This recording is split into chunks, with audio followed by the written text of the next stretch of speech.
A situational day-to-day, a lot of third downs, red zone, some of those specifics that we worked on. Got some good things accomplished, but going to be plenty to clean up tomorrow from the tape.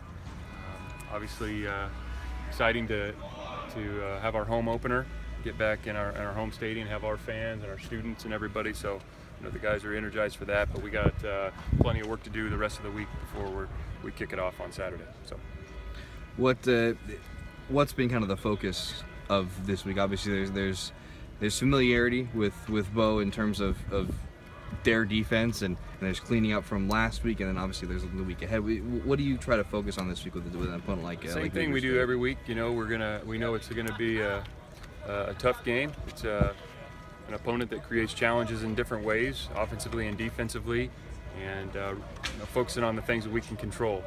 How good we can play. So the things that we needed to improve upon from last week, like we talked about, that we're working on that and focusing on those things so we can play better than we did a week ago. How do you guys choose captains? I know the coaches choose them. What's that process like? Just guys that we feel like we think there's a lot of guys that could represent us well, so we're going that route to choose the game captains. Is it like week by week. A vote or just kind of consensus? We talk about it in the staff meeting. Yeah.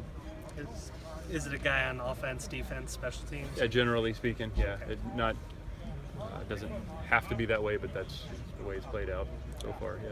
I've heard a lot of the guys this week talk about focusing on themselves, and I know it's a message from you. Do you feel like that's getting through to them? Yeah, that's really what this game's all about. Obviously, a ton of respect for our opponents, but and we're gonna prepare for what they do on tape and their personnel, but we got to work on ourselves, individually and collectively, as a unit, offense, defense, special teams, so we can be at our best, and that's what it takes. Coach Hill said on the conference call this morning that he was pulling the starters out. Like some of the guys that he wanted to get reps in were only playing 9-10 reps out of 60-70. How do you break down a tape like that where it's against an NAIA team and the starters are out by the second or third quarter? How difficult is that? Or do you just look at scheme at that point? Yeah, we break down more than one game, so obviously we watch their game and we'll use that. Those are the plays they ran during the game or the plays they've worked on. The personnel, like you said, changed because of the way the game went, but we also will use video from a year ago. You guys subbed at a lot of positions pretty liberally in game one. Do you expect that to continue as guys still fight for playing time?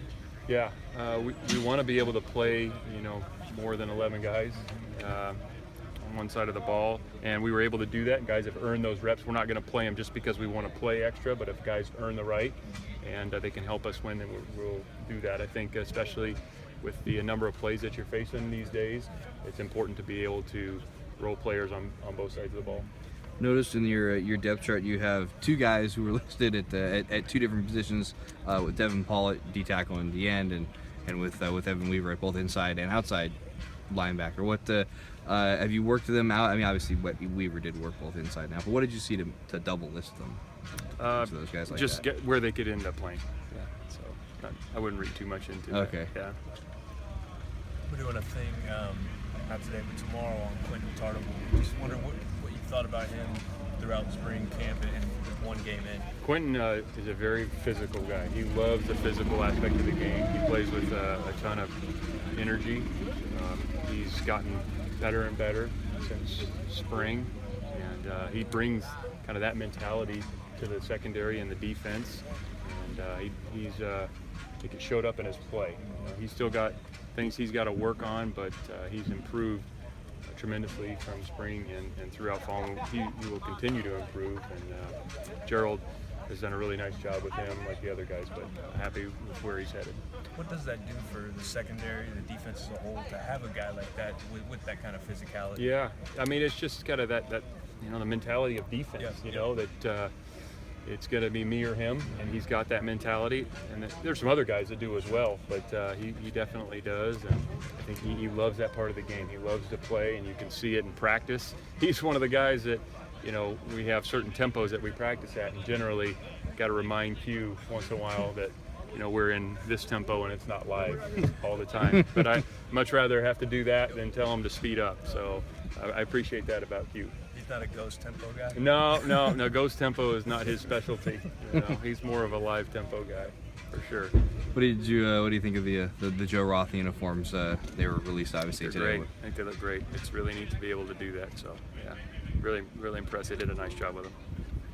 Probably got into this your first time here, but is the history of the program, is that something important to you to be able to pass on to the players? Yeah, absolutely. I think it's you're constantly, they learn something a little different as they spend their time here, and coaches too, and it's we all have kind of these books and things that you read up and you